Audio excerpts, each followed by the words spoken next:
Welcome back. You're with us on Trading Hour, and as promised, let's quickly dive into BNP Paribas' view on the banking sector after the Q4 earnings season. We have Santanu Chakrabarti joining in for this. Santanu, I was looking at your report. It's titled very interestingly, saying a season of overlooked positives. So tell us, what are those positives? I mean, from what I recall, the thing is, we went into the season with this big sort of hoopla around the margins will start compressing and, major margin compression will happen. But I don't think we've seen too much of that. I mean, that kind of a negative surprise didn't come out. But you tell us your takeaways and what prompted changes, if any, in terms of your recommendations. Right. So you have absolutely nailed it. When we went into this result season, the market narrative was that there's not enough deposits around to sustain the kind of growth that some of the larger banks had to deliver on. Especially the case of HDFC Bank comes to mind.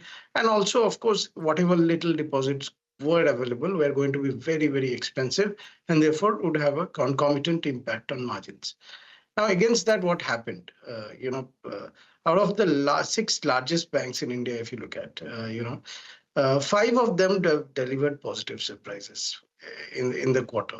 And the one which delivered a minor negative surprise, which is HDFC Bank, which was about 2.5% below, in earnings terms, below where the street was.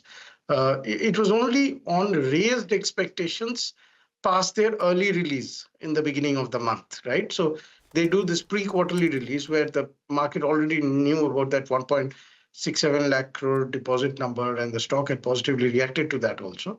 And on those raised expectations, there was a minor disappointment.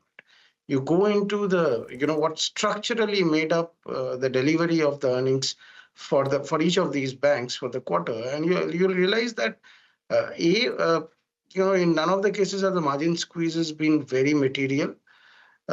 B, management in each of these cases have come out and been quite clear that they do not expect a lot of incremental pressure on cost of funds.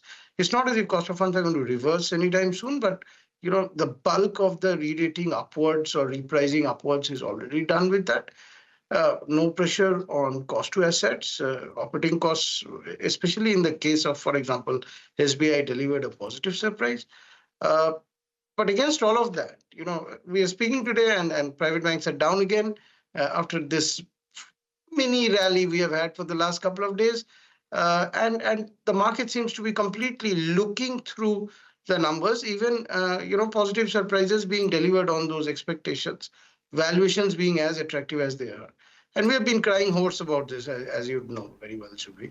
But it is what it is. And, we expect at some point the penny to drop for the market on the entire sector. Okay, perhaps the pendulum will swing. Shantanu, morning. This is Reema here. We were just chatting with Rakshit, and he said due to increased regulatory headwinds, they've completely exited their holding in Kotak Mahindra Bank in their consistent compounders portfolio. This was Rakshit Ranjan from Marcellus. Yeah. What did you make of what the management had to say in the conference call? Because when they quantify the impact, and I think about 350, 400 crore at a PBT level, it doesn't amount to much. Are you a bit worried? Yeah, it doesn't appear to be too much. So are you a bit worried about Kotak Mahindra Bank, and have you changed your assessment on the stock?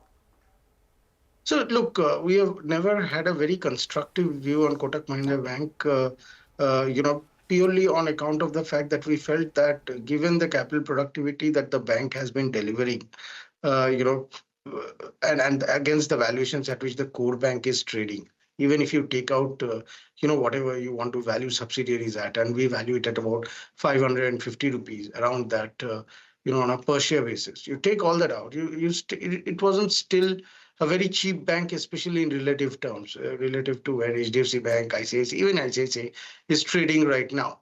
But we had a neutral on it earlier, but we actually downgraded to an underperform on the news.